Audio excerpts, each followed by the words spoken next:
ऐसा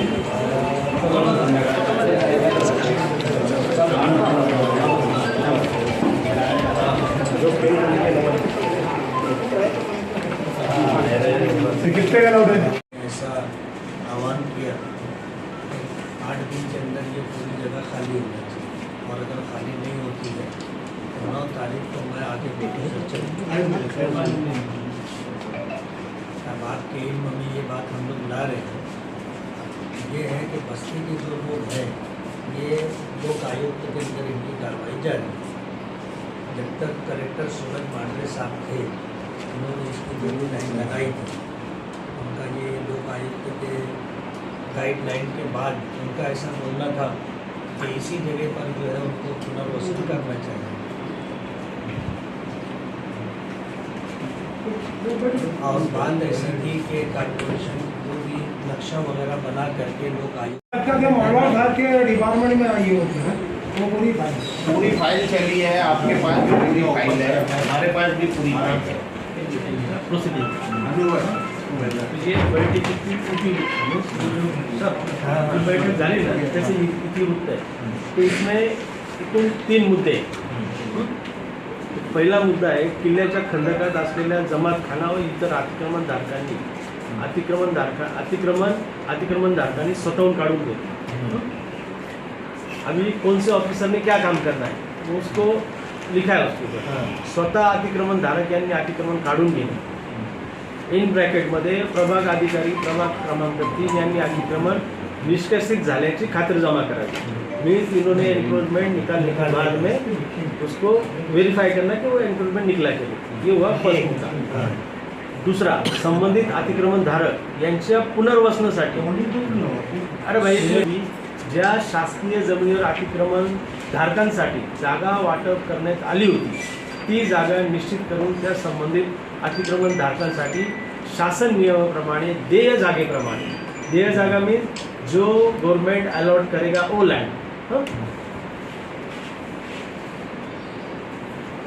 अभिन्यास तैयार करने. अभिन्यास मीन्स प्लान तैयार, लेआउट तैयार. तीसरा मुद्दा है दिनांक 11/1/22 बैठकीबाबत व बैठकीत ठरलेल्या नियोजनाबाबत माननीय लोक आयुक्त महाराष्ट्र राज्य यांनी सविस्तर अहवाल पाठवले. ये काम दिया है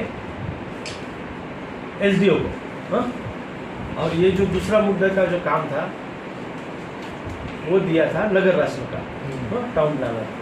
तो अभी बैठे समझे. ये है 3 मुद्दे जो आप रेफरेंस की बात कर रहे थे ना, वो वही जगह पर या गवर्नमेंट जो लैंड देगा अलॉटमेंट के लिए, बराबर. ये हो गई अभी प्रोसीडिंग की बात, जो प्रोसीडिंग कलेक्टर साहब ने फाइनल किया है. अभी मैं आता हूँ, ये तुम्हारा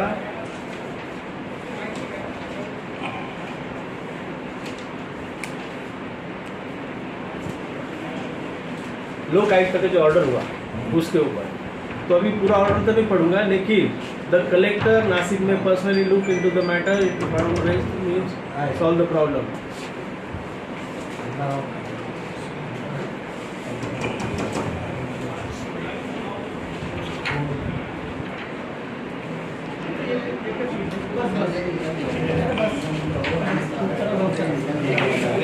अभी रही कंक्लूजन की बात. कंक्लूजन बोले अभी कॉर्पोरेशन का रोल कहाँ आता है. कॉर्पोरेशन का रोल आता है कि कॉर्पोरेशन एक तो ये इंक्रूजमेंट जो हुआ है उनको IHSDP में अगर जाना है तो हम जाने के लिए तैयार, कर देने के लिए तैयार. ये कॉर्पोरेशन का पहला मुद्दा. दूसरा, हमने लेटर दिया था प्रांत साहब को कि तुम इनको कोई दूसरा ऑप्शन लैंड है रेवेन्यू लैंड का, वो लैंड का तुम हमको ऑप्शन दे दो. वो लैंड पे फिर कौन कैसा बनाएगा वो अपन बैठ के डिसाइड करेंगे. ये हमने ऑप्शन दिया. तो वहाँ पर ये बात रुक गई. और रही तीसरी बात ये प्लान बनाने की. ये प्लान अभी जो बना है, ये प्लान कौन से एरिया में बना है? उधर ही बाजू में, मतलब खंडक के झोपड़पट्टी का इलाके का बने. ये झोपड़पट्टी का किला खंडक से जहाँ आबादी 5 फीट छोड़ के हाँ वो लेआउट बनाने का ऐसा मीटिंग के अंदर ऐसा सब प्रस्ताव जो रखे थे, वहाँ पे कलेक्टर साहब आए थे. तो हमको उन्होंने भी ऑप्शन दिया कि तुम घरकुल में जाओ, अगर घरकुल में कोई सुविधा और इनके काम धंधे और ये लोगों की रोजी रोजगार ये लोग जा ही नहीं सकते। उसकी वजह ये है कि इनके काम धंधे सब यहाँ पे है।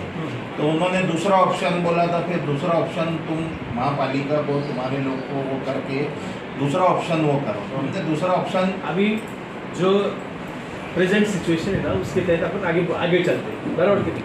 अभी बच्चों से तुम्हाला माहिती नहीं ह्या जागी संबंधी असतात म्हणजे अपने लेवल पे बनाएंगे, वहाँ पे ऐसा नहीं, आप लोगों ने ऑर्डर किया था बनाने का।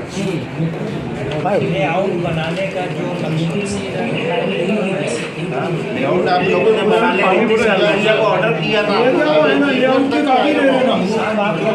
बाकायदा सर्वे हुआ, 365 झोपड़े का बाकायदा आप लोगों ने सर्वे किया। रचनाचं बोलून घेतो ना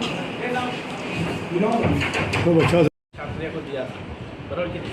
अभी ठीक है, भाई ने बताया कि शास्त्रीय ने किया, दूसरे ने जिसने प्लान किया। नहीं, बात कैसी है साहब, जैसे एक मिनट तुम बैठ के बोलो ना। कलेक्टर साहब ने जो सुझाव दिया था, उसमें एक सुझाव ये था कि किला है, किले से लग करके खंदक है, ये इतनी जगह, इसमें जो भी इंक्रोचमेंट है वो निकालने का, जैसा कि पहली बात।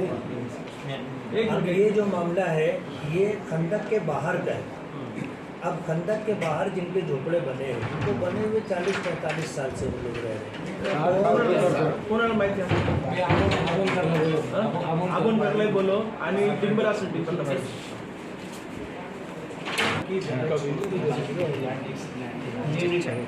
वो लैंड का महाराष्ट्र शासन ने, और इसके लिए हमने कलेक्टर साहब को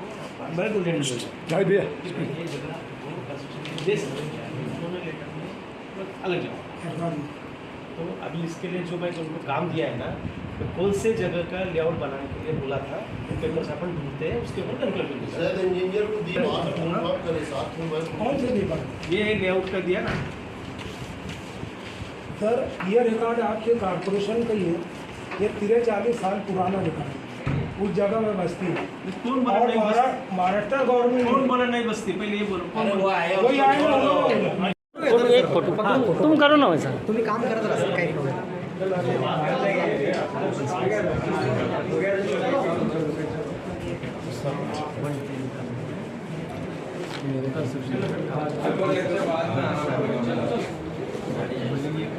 निकला था मेरा फिक्सर था।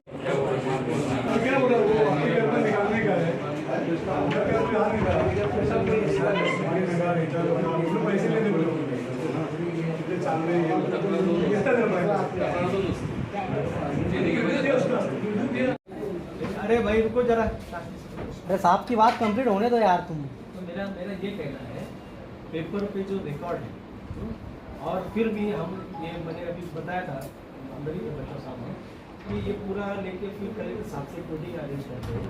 कलेक्टर साहब आज आप आए थे किले के ताल्लुक से, यहाँ पे मीटिंग हुई, क्या कहाँ गया और दूसरी मीटिंग कब होने वाली, क्या हल निकलेगा? हिंदू जन आक्रोश मोर्चे के नाम पर नितेश राणे मालेगांव आए थे। यहाँ आने के बाद उन्होंने जिस तरह भड़काऊ भाषण दिया, ऐसा लग रहा था कि शहर का वातावरण ख़राब हो जाएगा। शहर का वातावरण ख़राब हो, उसके लिए उन्होंने ये मुद्दा भी लिया कि किले के ऊपर जा कर के आसपास के जो बस्ती है उसके ताल्लुक से उन्होंने ये कहा कि 8 दिन के अंदर ये बस्ती उखड़ जानी चाहिए। बस्ती के लोगों ने अपना घर खाली करके दूसरी जगह चले जाना, नहीं तो 9वें दिन आ करके बुलडोज़र से मैं पूरी बस्ती डिमोलिश कर दूंगा, ऐसा उन्होंने चैलेंज करके गए। जाहिर बात है, हिंदुस्तान किसी के बाप का नहीं है और यहाँ किसी के बाप का राज नहीं चलता है। बाबा साहब अम्बेडकर ने जो संविधान दिया है उस संविधान के मुताबिक देश चलता है। किसी के जो घर को इस तरह उजाड़ देना, जो लोग आज 60-70 साल से यहाँ बसे हुए हैं उनको तुम आकर अपनी मन मर्जी उखाड़ करके फेंक देंगे, ऐसा पावर आपके पास नहीं। मालेगांव के अंदर टेंशन बहुत है। किला झोपड़पट्टी के लोग मेरे पास आए थे, मैंने कमिश्नर से टाइम लेकर के आज मीटिंग लगाई थी और कमिश्नर के सामने जो हमने थोड़ी बहुत बात रखी उससे कमिश्नर साहब को ये अंदाज़ा हो गया कि ये 60-70 साल से बसे हुए लोग हैं और कानून के मुताबिक इनको यहाँ से इनकी मर्ज़ी के बगैर शिफ्ट नहीं किया जा सकता। कोई कानून ऐसा नहीं है, जबकि ये मामला लोक आयुक्त में चल रहा है और लोक आयुक्त की तरफ से जो गाइडलाइन आई है उसके पेश नज़र ये है कि ये जहाँ पर है उसी जगह पर इनको दोबारा आबाद किया जाए, ऐसा कोई रास्ता बनाया जाए। और अगर ये मुमकिन ना हो तो गवर्नमेंट जो है इनको कोई दूसरा मुतबादिल इंतज़ाम करके दे, और जब तक मुतबादिल इंतज़ाम नहीं होता इनको यहाँ से उखाड़ा हटाया नहीं जा सकता। और इस तरह की जो तीसरा सुझाव ये था कि घर कुल योजना के अंदर इनको जाना चाहिए, तो वो चीज़ इनको मान्य नहीं है, कबूल नहीं है, इसलिए कि वहाँ पर बेसिक सुविधा नहीं है। और ये जहाँ पर इनकी रोटी रोज़ी है वहाँ आने जाने में इनके 200 रुपये डेली के खर्च होंगे। ये 400-500 रुपया कमाने वाले लोग अगर 200 रुपये रोज़ाना आने जाने के किराए में देंगे तो इनका घर कैसे चलेगा। ये सारे मुद्दे थे जिसको लेकर के कमिश्नर के साथ बैठे। बात ये हुई है कि कल दोपहर में फिर कुछ चुनिंदा लोग जिनको इस मामले की जानकारी है वो लोग बैठेंगे, बात करेंगे, कोई ऐसा अच्छा हल जो यहाँ रहने वालों के लिए काबिल कबूल होगा वो निकालने की कोशिश करेंगे।